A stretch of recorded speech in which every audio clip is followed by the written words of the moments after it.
Chicken ధరలు భగ్గుమంటున్నాయి. 24 గంటల్లోనే all time రికార్డుకు చేరుకొని పరుగులు పెడుతున్నాయి. అటు గుడ్డు ధరలు కూడా పోటీ పడుతున్నాయి. ఓవైపు బర్డ్ ఫ్లూ ఎఫెక్ట్, మరోవైపు కోళ్ల సరఫరా తగ్గడంతో చికెన్ ధరలు ఎగబాకుతున్నాయి. తెలంగాణలో చికెన్ ధరలు అంతకంతకు ఎగబాకుతున్నాయి. కోడి ధరలు కొండెక్కుతున్నాయి. ఒక్క రోజులోనే చికెన్ రేటు ఆల్ టైం రికార్డుకు చేరింది. గత వారం వరకు 150 నుంచి 200 మధ్య ఉన్న చికెన్ ధరలు అమాంతం పెరిగిపోయాయి. కేజీ స్కిన్లెస్ ధర 280 రూపాయల నుంచి 300 వరకు చేరుకోవడంతో సామాన్యులు లబోదిబోమంటున్నారు. ఎండలు మండుతున్నాయి. పెరుగుతున్న ఉష్ణోగ్రతలతో కోళ్ల పెంపకం తగ్గించారు పౌల్ట్రీ వ్యాపారులు. కోళ్ల సరఫరా తగ్గడంతో వ్యాపారులు ధరలను అమాంతం పెంచేశారు. వినియోగదారుల అవసరానికి తగ్గట్లుగా ఉత్పత్తి లేకపోవడంతో కోడి మాంసం ధరలు కొండెక్కి కూర్చున్నాయి. దీంతో నాన్ వెజ్ ప్రియులు గగ్గోలు పెడుతున్నారు.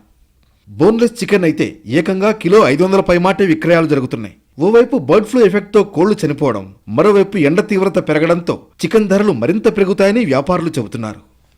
ఎండలు మరింత ముదిరితే 350 రూపాయల నుంచి 400 రూపాయల వరకు చికెన్ ధరలు పెరిగే అవకాశం ఉందని అంటున్నారు వ్యాపారులు. మరోవైపు గుడ్డు ధరలు కూడా భగ్గుమంటున్నాయి.